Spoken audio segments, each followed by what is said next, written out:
Hi, Mihai. Thank you to be here again. Hi. So let's do this. The last time that we was speaking, I asked you about forgiveness, and I have been thinking about it for months, and it's coming this like guilt, like I also did things, to people without my knowledge. I mean, I will call it like I say one word that was bad for a person, and I feel very bad. Like I don't, or maybe I was with a man that supposed to be with someone else, but I didn't know, and then I create a lot of confusion. Yes, so uh, then how I can forgive myself about it. So is this maybe this is a very vain topic, but I mean, I know that many people can feel that guilt in them. And then you see yourself in the mirror, and there you are like, I don't want to see myself. Yeah. Yeah, no, I think that's a very practical and important topic from the point of view of, people interested in evolution, inner work, or just to be at peace. That's important for inner peace. And this is not vain. No, I think it's a very practical and relevant topic. And I know we had a lengthy conversation on forgiveness in general. Maybe it was more geared towards forgiving others. But I think the same principles apply to oneself. I think some key components in that, I guess we are doing something unwillingly, unconsciously, or maybe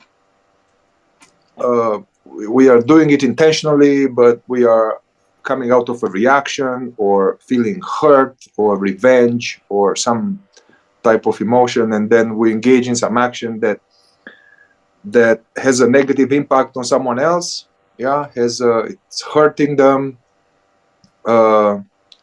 Sometimes we intend to hurt them, so it's intended out of our own hurt or pain body, or we don't intend to hurt them. It's innocent and it has unintended hurtful consequences. That's what usually the dynamic. And then afterwards, we see the reaction, or afterwards, after years, we are, I guess, plagued by our conscience, and we have guilt or shame or regret, sadness, upset with ourselves, self-hatred. I guess it depends. People can have all of this.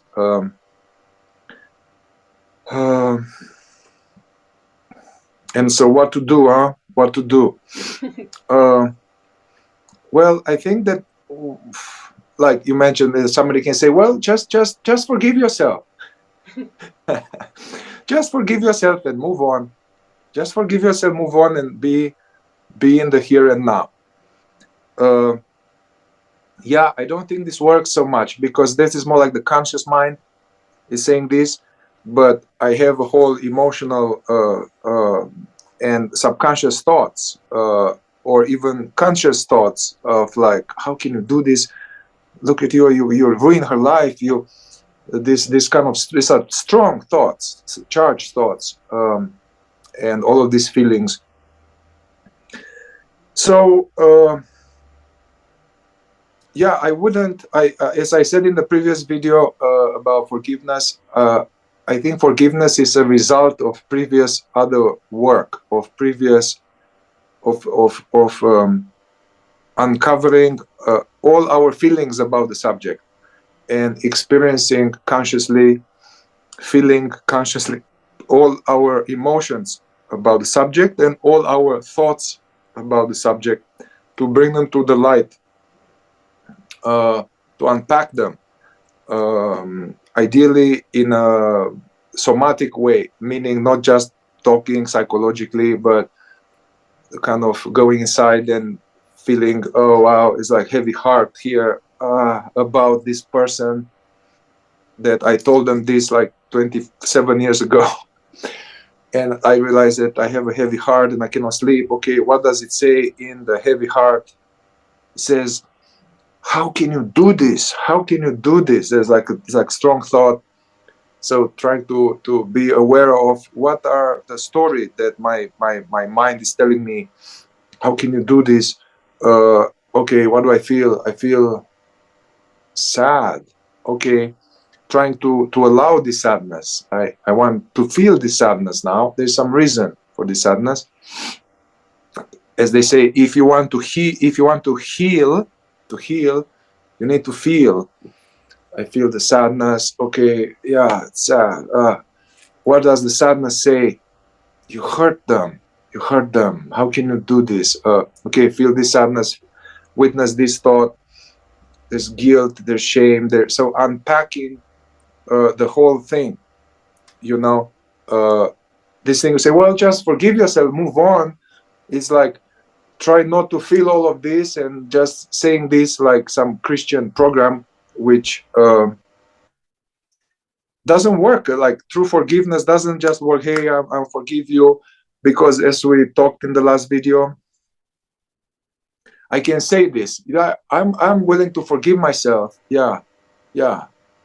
I didn't know better, but I still have all the feelings and the stuff haunting me. So it's important to unpack skillfully this guilt, the shame, regret, and yeah, that's the way to go. And you know, in our culture, we don't have skills around that. To some degree, confession helps. I mean, I'm not the Christian. I'm not some just the Christian religious way of confession, but there is some truth in that. From other traditions, there's this fact that if I've done something which I consider to be bad, and nobody knows, just me, this is heavy. They say in 12 steps, you know, 12-step like AA, NA, 12-step work. It's a spiritual path, helping with addiction and stuff like that. There's a modality to lighten your load, your heavy soul. One of the steps was, if you are creating some harm or something, to tell the truth to yourself, to a higher power, and to another living being. That has a unloading element, which it appears in confessions in some way. Not the confession like, okay, now do 20 push-ups and 10 Hail Marys or something. No, it's more like to tell the truth about something that weighs on me, towards somebody wise and loving. Yeah, not everybody. And that helps a lot. I did it a few times. Even friends, I say, hey, nobody knows about this. I have shame and regret. I feel I hurt these people. I feel like terrible, and I hid this from other people. Another thing is that if we do something like that and then nobody knows, I'm hiding, the secrecy, this eats at our soul more. It's more heavy. But if I tell the truth, like, hey, I did this, the person is like, yeah, tell me more. Yeah, I did this and this and this, hurt them. It's like, then you can cry. Sad. I feel sad, man. Yeah, well, feel it. I regret it. You know, actually involving someone else in a process like that, somebody wise that is non-judgmental, yeah, that's helpful to unpack the feelings and the thoughts about it. As these are on the table, I guess you can see what is it, why is it that you're holding on to it? Yeah, 27 ago when you were more unconscious or something, 12 years ago, I said this, and you know, somebody from the outside can see, dude, let it go. There's nothing. Yeah, exactly. Right? But somehow I'm holding on to it. So again, it's useful to unpack, investigate. I guess that's what I mean. Investigate. Okay, there might be some deficiency story formed based on deficiency story, like a wounded identity around that event, around that shame and guilt. And okay, what does it mean that I have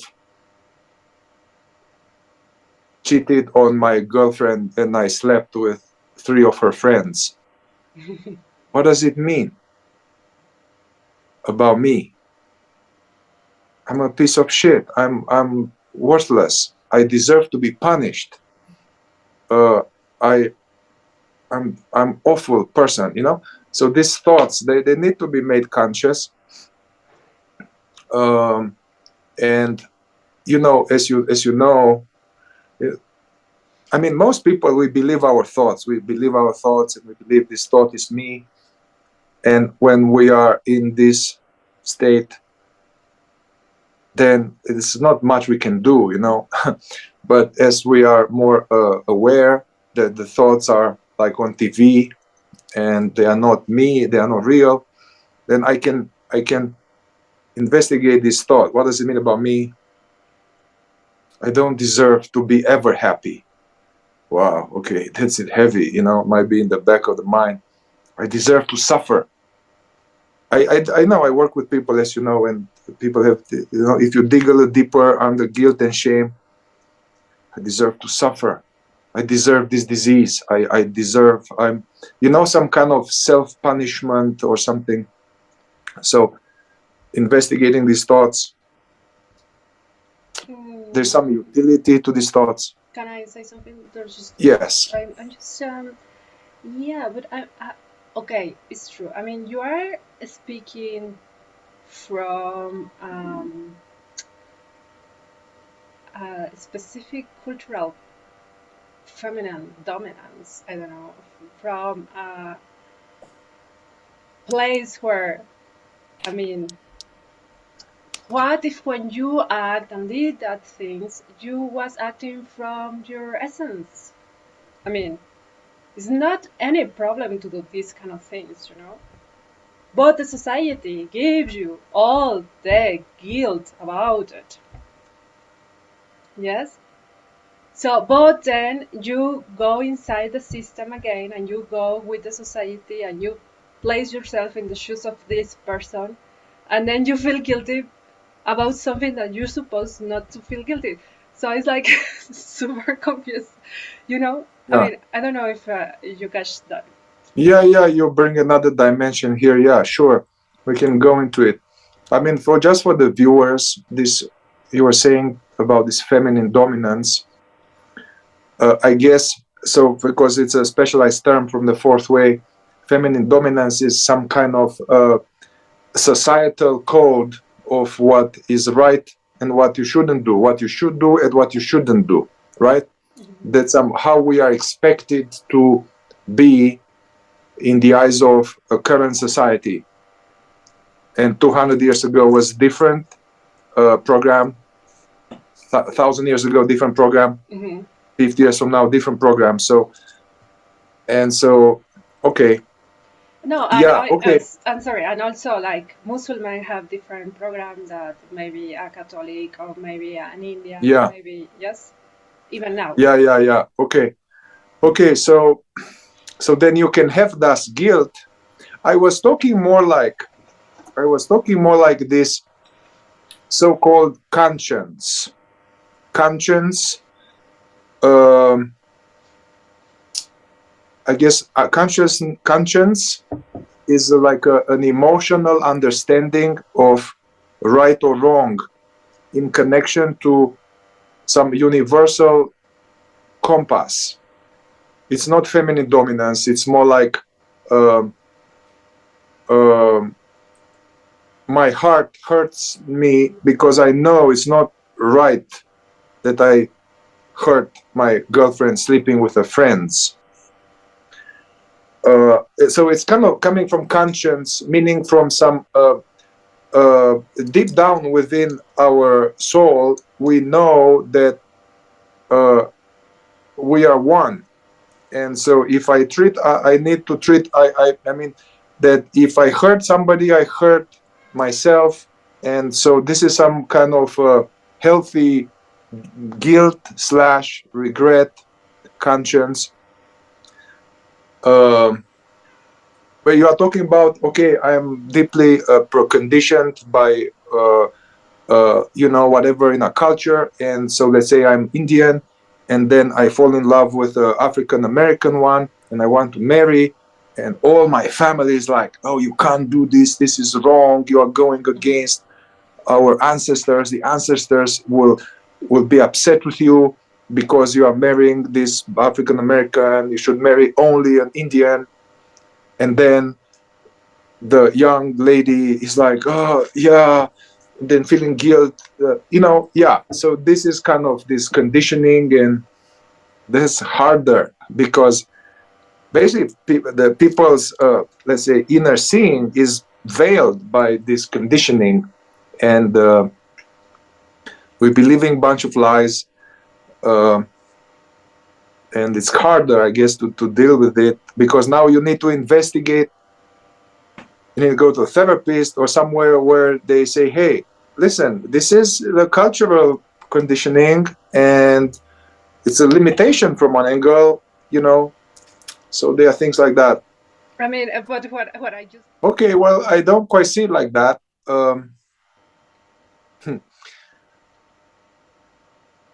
Because they say in that circumstance, so you know, the guilt or the regret or the shame is connected with being out of integrity. Let's say in the context, I have an agreement of being monogamous. I have an agreement being monogamous with my partner, and then I hide and lie to sleep with somebody else, and then on top of that, I hide and lie to sleep to her best friends, which from one angle, it's more hurtful. So I don't look at it as possession. It's like if I have an agreement of, let's say, being monogamous and of being honest, then if I do all that sneaky shit, then I'm out of integrity with my own agreement. And so then I have guilt and shame. You know, otherwise I would be more like a sociopath or psychopath in some way. Now, of course, I can have an agreement that, hey, we are not monogamous and I can sleep with whoever I want. That's fine too. Situation changes. Yeah. I mean, for this reason, I find that it's very difficult, the relationship in human beings, because we don't know ourselves. And also, forgiveness is very difficult sometimes because, I mean, one part of me can be like a totally commitment, totally placed to one person, and the other part, no, you know, will say no. I am free and I can do whatever I want. Sure, you know, and I'm not. No, I don't. We can be more general, but okay. So if you describe this case, you are split. You are split inside, and then now also if you are having the commitment part, give your word. Hey, I'm going to be committed. And then you have another part that is like, I don't like this. I'm not going to be committed. And then you act upon the second part. One is out of integrity with one's agreement. Basically, I'm not keeping my word. No, because you are keeping the word with yourself. And this is more important than whatever ever you do. Yeah, but if you have you gave your word and agreement to someone, so we can't speak from both sides of the mouth. So this kind of stuff will create inattention, and I'll feel guilty.